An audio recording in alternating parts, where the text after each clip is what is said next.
بسم اللہ الرحمن الرحیم۔ السلام علیکم ورحمۃ اللہ وبرکاتہ۔ سمترا یعنی ارمغانہ شرازی اور آزادی کے درمیان صرف ایک رات کا وقفہ حائل تھا۔ وہ مستقبل کی منصوبہ بندی میں کھوئی ہوئی تھی کہ اچانک راجہ جے پال خلوت کدے میں داخل ہوا۔ براہمن حکمران کے چہرے سے وحشت برس رہی تھی۔ سمترا نے بڑے ناگوار انداز میں شوہر کی طرف دیکھا۔ جے پال کی آمد نے اس کے خوابوں کا سلسلہ توڑ دیا تھا۔ سمترا، کیا تجھے نہیں معلوم ہوا کہ تیرا پران ناتھ جان کا مالک کل دنیا سے رخصت ہو رہا ہے؟ راجہ جے پال نے انتہائی تلخ لہجے میں کہا۔ معلوم ہے سمراٹ؟ سمترا نے مصنوعی طور پر اپنے لہجے کو غمگین بنانے کی کوشش کی، مگر ایک کمزور عورت اس ہونی کو کیسے ٹال سکتی ہے؟ تو میری موت کے غم میں اپنا گریبان تو چاک کر سکتی تھی۔ جے پال نے سمترا کی بات کو جھٹلاتے ہوئے کہا۔ تجھے پتہ نہیں کہ کل کا سورج طلوع ہوتے ہی تو ایک مصیبت زدہ بیوہ بن جائے گی؟ میں کیا کر سکتی ہوں سمراٹ؟ میری تقدیر میں یہی لکھا تھا۔ سمترا نے بڑی عیاری کے ساتھ اپنے چہرے پر بے چارگی کی کیفیت طاری کرتے ہوئے کہا۔ تو جھوٹ بولتی ہے سمترا، تجھے میری موت کا کوئی غم نہیں ہے۔ جے پال سمترا کی کسی بہانہ سازی کو تسلیم کرنے کے لیے تیار نہیں تھا۔ تیرا چہرہ بتا رہا ہے کہ تو نے میری شکست کے بعد اپنی آنکھوں میں نئے خواب سجا لیے ہیں۔ نہیں سمراٹ، یہ آپ کی غلط فہمی ہے۔ سمترا نے برہمن حکمران کے تیور پہچان لیے تھے، اس سے خوش آمدانہ لہجے میں بول رہی تھی۔ اس زمین پر مجھ سے زیادہ بد نصیب عورت کون ہوگی؟ رات گزرتے ہی اس کا سہاگ چھین لیا جائے گا، اور پھر آخری سانس تک وہ وقت کی دی ہوئی ٹھوکریں اور رسوائیاں ہی اس کا مقدر ہوں گی۔ مگر یہ سب کچھ اس وقت ہوگا جب تو زندہ رہے گی۔ اچانک راجہ جے پال مسکرانے لگا، لیکن اس کی یہ مسکراہٹ بڑی صفاقانہ تھی، جیسے کوئی درندہ اپنے شکار کو قریب پا کر آسودگی کا مظاہرہ کر رہا ہو۔ آپ کیا کہنا چاہتے ہیں سمراٹ؟ سمترا اپنے شوہر کی باتوں کا مفہوم سمجھ کر لرزنے لگی۔ میں فیصلہ کر چکا ہوں کہ کل تجھے بھی میرے ساتھ اس دنیا سے جانا پڑے گا۔ یہ کہہ کر جے پال اپنے بستر پر دراز ہو گیا اور سمترا کو حکم دیا کہ وہ اس کے لیے شراب نوشی کا اہتمام کرے۔ یہ میری زندگی کی آخری رات ہے، اور میں اس رات کو اس قدر نشاط خیز بنانا چاہتا ہوں کہ پھر سینہ سوزا میں کوئی حسرت باقی نہ رہے۔ سمترا بہت دیر تک روتی چیختی رہی، مگر اس کی فریادیں سننے والا کوئی نہیں تھا۔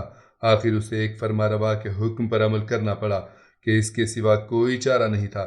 جے پال شراب پیتا رہا اور سمترا اس کے قدموں سے لپٹی اپنی زندگی کی بھیک مانگتی رہی۔ جب شراب کے اثر سے جے پال کے اعصاب کسی قدر پرسکون ہوئے تو اس نے خمار آلود نظروں سے اس عورت کی طرف دیکھا جو رازداں حلقوں کی نظر میں براہمن حکمران کی داشتہ تھی، اور مندر کے پجاری کی نگاہ میں بیوی کہ وہی ایک تنہا انسان اس کی شادی کا گواہ تھا۔ سمترا، میں اپنی عادت سے مجبور ہوں، راجہ جے پال نے ایک ایک لفظ پر زور دیتے ہوئے کہا۔ میں تجھے اپنے بعد کسی دوسرے کی عشرت کدے کی زینت بننے کے لیے نہیں چھوڑوں گا۔ سمترا نے اپنی محبت کا واسطہ دیا تو راجہ جے پال اور بھی بے رحم نظر آنے لگا۔ میں تو یہی چاہتا ہوں کہ تو ساری دنیا کے سامنے اپنی محبت کا ثبوت پیش کرے۔ یہ میری محبت ہی تو ہے کہ میں نے آپ کی خاطر اپنی پوری زندگی کسی مجرم کی طرح ایک گوشہ گمنامی میں گزار دی۔ سمترا نے پرجوش لہجے میں اپنی وفا کی دلیل پیش کی، مگر پھر بھی اسے یقین نہیں تھا کہ جے پال اس دلیل سے مطمئن ہو جائے گا۔ یہ محبت نہیں، محض ایک تجارت تھی۔ جے پال بڑے بے رحمانہ انداز میں مسکرایا۔ جب غزنی کے بازار میں تیری کوئی مانگ نہیں رہی تو پھر تو پنجاب کے بازار میں چلی آئی۔ براہمن حکمران انتہائی درندگی کا مظاہرہ کر رہا تھا۔ تجھے خوب معلوم تھا کہ اس علاقے کے سب سے بڑے تاجر ہم ہیں۔ تو نے اپنی قیمت بتائی اور ہم نے سب سے بڑی بولی لگا کر تجھے خرید لیا، بس اس سے زیادہ تیری کوئی حیثیت نہیں۔ اور یہ شادی؟ سمترا پاگلوں کی طرح جے پال کا منہ دیکھنے لگی۔ یہ ناٹک تو تجھے مطمئن کرنے کے لیے رچایا گیا تھا۔ جے پال نے وحشیانہ انداز میں قہقہہ لگاتے ہوئے کہا۔ یہ شادی تو صرف اس لیے کی گئی تھی کہ تیرا مذہب بدل کر تجھے اپنے دیوتاؤں کے آگے جھکا دوں۔ میں اپنے مقصد میں کامیاب رہا۔ جے پال اپنے آخری وقت میں سمترا کے سامنے بے نقاب ہو رہا تھا۔ یہ میرا سب سے بڑا کارنامہ ہے کہ میں نے ایک مسلمان عورت کو ہندو دھرم اختیار کرنے پر مجبور کر دیا۔ پر لوک میں میرا یہ کارنامہ پیش کیا جائے گا تو بھگوان خوش ہو کر میرے سارے گناہ معاف کر دیں گے اور مجھے مکتی حاصل ہو جائے گی۔ مگر میں تو کبھی مسلمان نہیں رہی۔ سمترا نے ایک اور دلیل پیش کی کہ شاید اس طرح اسے آگ کے عذاب سے چھٹکارا مل جائے۔ میں تو روز اول سے آگ کی پجاری ہوں اور آگ ہی کے بھڑکتے ہوئے شعلوں کی پرستش کرتی ہوں۔ راجہ جے پال سمترا کی اس دلیل پر چونک اٹھا، مگر فوراً ہی اپنی خفت مٹانے کے لیے بولا۔ اس سے کیا ہوتا ہے؟ تو مسلمانوں کے دیش سے آئی تھی، تیرا نام تو مسلمانوں جیسا تھا۔ بھگوان سب کچھ اپنی آنکھوں سے دیکھ رہے ہیں، وہ ہر حال میں میرے اس عمل کو قبول کر لیں گے اور مجھے سارے عذابوں سے نجات دے دیں گے۔ سمترا کی کوئی دلیل، کوئی منت کام نہیں آئی۔ وہ ساری رات جے پال کے سامنے گریہ وزاری کرتی رہی اور برہمن حکمران سمترا کی جان گداز فریادوں سے بے نیاز ہو کر شراب پیتا رہا۔ صبح ہوتے ہوتے موت کے خوف نے سمترا کو نیم جاں بنا دیا تھا۔ اپنے اعمال کی سزا پانے سے پہلے جے پال نے غسل کیا اور پھر گیتا کے اشلوک پڑھتا ہوا آگ کے حصار کی طرف روانہ ہو گیا۔ اس کے پیچھے پیچھے سپاہی سمترا اور اس کے بوڑھے باپ اسد شیرازی کو بھی کھینچتے ہوئے لیے جا رہے تھے۔ وہ دونوں منافق و مرتد آگ کے حصار کے قریب کھڑے ہوئے ہزاروں مقامی باشندوں کو چیخ چیخ کر کہہ رہے تھے، بھگوان کے لیے ہمیں بچا لو، ہم سمراٹ کے قہر سے پناہ مانگتے ہیں۔ راجہ جے پال کا بیٹا آنند پال اور ریاست کے دوسرے منتری حیرت سے اسد شیرازی اور اس کی بیٹی ارمغانہ کو دیکھ رہے تھے۔ ولی عہد سلطنت اور کچھ وزیر اس راز سے تو واقف تھے کہ یہ باپ بیٹی اپنا مذہب ترک کر کے ہندو دھرم اختیار کر چکے ہیں، مگر کوئی بھی شخص ان کی گریہ آوزاری کا سبب نہیں جانتا تھا اور کسی کو یہ بھی خبر نہیں تھی کہ ان دونوں کو آگ کی طرف کھینچ کر کیوں لایا جا رہا ہے۔ آتشی حصار کے نزدیک پہنچ کر جے پال ٹھہر گیا اور 3 دن سے بھڑکتی ہوئی آگ کے ان سرخ شعلوں کو دیکھنے لگا جو کسی زہریلے ناگ کی زبان کی طرح اس کی طرف لپک رہے تھے۔ موت کے خوف سے جے پال کا دل ڈوب رہا تھا، چہرہ دھواں ہو گیا تھا اور پاؤں لرز رہے تھے، مگر اسے ہزاروں تماشائیوں کی موجودگی کا احساس کر کے فوراً ہی سنبھل جانا پڑا۔ جے پال رعایا کے سامنے شرمناک بزدلی کا مظاہرہ کرنا نہیں چاہتا تھا۔ برہمن حکمران نے آگ میں کودنے سے پہلے اپنے بیٹے اور ولی عہد سلطنت کو اپنے قریب بلایا، سرگوشی کے انداز میں مختلف وصیتیں کرنے لگا۔ اگرچہ آنند پال کو حکومت ملنے کی بے اندازہ خوشی تھی، لیکن مذہب اور قوم کے حوالے سے اسے باپ کی شکست کا صدمہ بھی تھا۔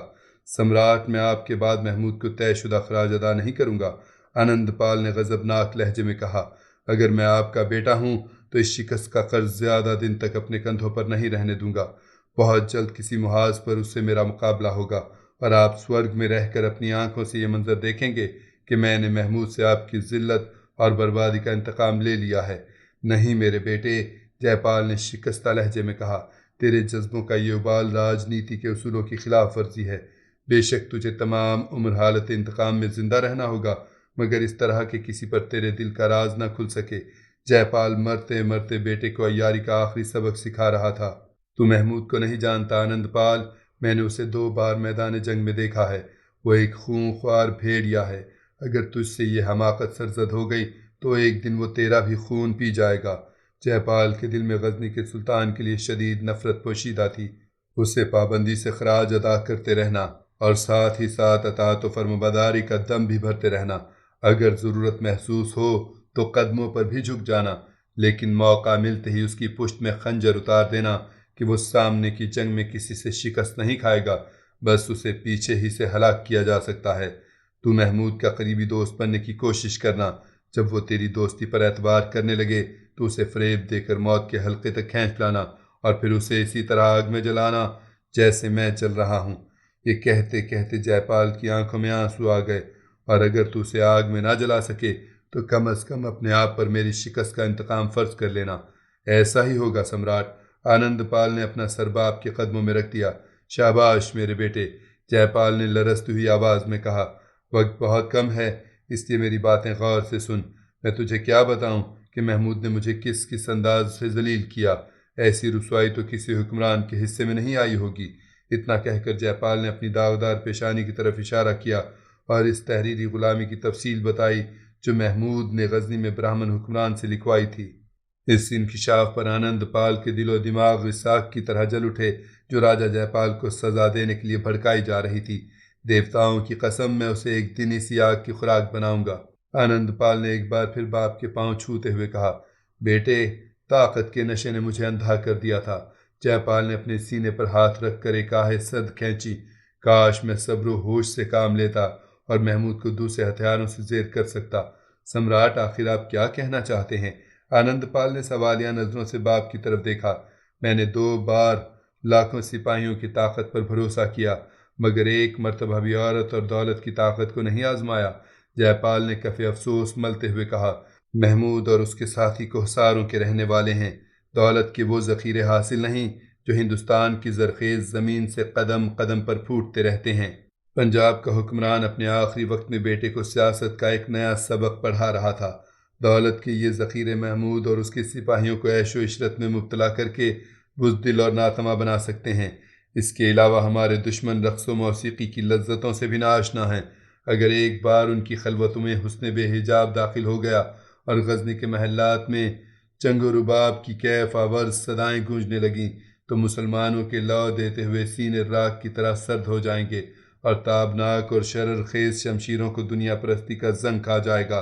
تم ان کے چٹانوں کی طرح تنے ہوئے اعصاب کو شراب کے اثر سے بوجھل کر دینا، ان کی قناعت پسند جذبوں کو دولت کے زہریلے راگ سنانا اور شرم و حیا کے بوجھ سے ان کی جھکی ہوئی آنکھوں کو لب و رخسار کی آگ میں جلا دینا، اس کے سوا مسلمانوں کو شکست دینے کا کوئی اور طریقہ نہیں۔ آنند پال نے بہت غور سے شکست خوردہ باپ کا ہدایت نامہ سنا اور اس کی آنکھوں میں عیاریوں کا دھواں بھر گیا۔ اس کے بعد راجہ جے پال نے اپنے منتریوں کو طلب کیا اور ارمغانہ کی طرف اشارہ کرتے ہوئے کہا، یہ فریب کار عورت مسلمانوں کی جاسوسہ ہے، اس نے ہندو دھرم اختیار کر کے مجھے بڑا دھوکہ دیا۔ تمام منتری حیرت سے اس کی طرف دیکھنے لگے، جو انتہائی خوف و دہشت میں مبتلا ہونے کے باوجود خوبصورت نظر آ رہی تھی۔ میں نے دیوتاؤں کو خوش کرنے کے لیے سے خفیہ شادی کی، مگر یہ درپردہ میری تمام جنگی تیاریوں کی خبریں غزنی بھیجتی رہی۔ جے پال سر ہی جھوٹ بول رہا تھا، بھگوان کی سوگندھ، یہ مجھ پر سراسر الزام ہے۔ سمترا ایک بار پھر پوری طاقت سے چیخی، مجھے آج بھی اہل غزنی سے اور دنیا کے تمام مسلمانوں سے شدید نفرت ہے۔ میں سمراٹ کی قانونی بیوی ہوں، مجھے آگ میں جلانے کے بجائے میرا حق دو، میرے ساتھ انصاف کرو، تمہیں دیوتاؤں کا واسطہ، بس یہی انصاف ہے کہ میرے ساتھ اسے بھی بھڑکتی ہوئی آگ میں جھونک دینا۔ جے پال نے اپنا فیصلہ سنایا اور تمام منتریوں نے اس طرح گردنیں جھکا دیں جیسے آکاش سے دیوتاؤں کا حکم نازل ہو رہا ہو۔ مختصر سے سکوت کے بعد راجہ جے پال اسد شیرازی کی طرف متوجہ ہوا، جو زار و قطار رو رہا تھا اور ہاتھ جوڑ جوڑ کر برہمن حکمران سے اپنی زندگی کی بھیک مانگ رہا تھا۔ یہ اس عیار عورت کا باپ ہے جس کی فتنہ انگیزیاں شمار نہیں کی جا سکتیں۔ جے پال نے بڑی حقارت سے اسد شیرازی کی طرف اشارہ کرتے ہوئے کہا، یہ اپنے آپ کو دنیا کا سب سے بڑا ماہر نجوم کہتا تھا، مگر سب کچھ ہار جانے کے بعد مجھ پر اس کی حقیقت ظاہر ہوئی۔ یہ بھی غزنی کا جاسوس ہے، مگر اس نے مجھے دھوکہ دینے کے لیے ہندوؤں کا لبادہ اوڑھ لیا تھا۔ میں نے اس کے گیان پر اندھا دھند اعتبار کیا اور ایسے لمحات میں محمود پر حملہ کیا جو علم نجوم کے اعتبار سے منحوس ترین ساعتیں تھیں۔ اگر میں اس کی پرفریب باتوں میں نہ آتا تو آج نتائج کچھ اور ہوتے۔ راجہ جے پال بڑی بے شرمی کے ساتھ اسد شیرازی کو اپنی شکست کا ذمہ دار قرار دے رہا تھا۔ میرے بعد اس کے ہاتھ پاؤں کاٹ کر کسی مندر کے راستے میں ڈال دینا تاکہ یہ زندگی بھر بھیک مانگتا رہے اور دیوتاؤں کے پجاری اپنے آگ کی بچی ہوئی روٹیوں کے ٹکڑے اس کی جھولی میں ڈالتے رہیں۔ اسد شیرازی بہت گڑ گڑایا، بہت چیخا، مگر ایک راندہ درگاہ کی فریاد کون سنتا؟ اس نے تمام عمر نفرتوں، ریاکاریوں اور منافقتوں کی جو فصل بوئی تھی، آج اس کے کاٹنے کا دن آ گیا تھا۔ کچھ دیر بعد لاہور کے باشندوں نے دو انسانوں کی دردناک چیخیں سنی۔ یہ راجہ جے پال اور سمترا کی آہیں تھیں جن سے آگ کا عذاب برداشت نہیں ہو رہا تھا۔ لوگ اپنے چہرے کی اڑی ہوئی رنگتوں اور دہشت زدہ آنکھوں سے یہ عبرتناک منظر دیکھ رہے تھے۔ آہستہ آہستہ فضا کی وسعتوں میں انسانی چیخیں دب گئیں۔ آگ نے اپنے ہی دو پجاریوں کو بڑی بے رحمی کے ساتھ جلا ڈالا تھا۔ اب ہر طرف گہرا سکوت طاری تھا، مگر فضا میں انسانی گوشت کے جلنے کی بو پھیلی ہوئی تھی۔ آنند پال نے اپنے باپ کی انتم سنسکار سے فارغ ہو کر اسد شیرازی کے دست و پا قطع کرا دیے اور اسے راجہ جے پال کے حکم کے مطابق بڑے مندر کے راستے میں ڈال دیا۔ وہ بڑے جاں گداز لہجے میں آنے والے یاتریوں سے بھیک مانگا کرتا تھا، پھر جب اس کی زبان تھک جاتی تو آنکھیں سوال کرنے لگتیں، جیسے وہ پتھر کے پجاریوں سے کہہ رہا ہو، دیکھو مجھے جو دیدہ عبرت نگاہ ہو۔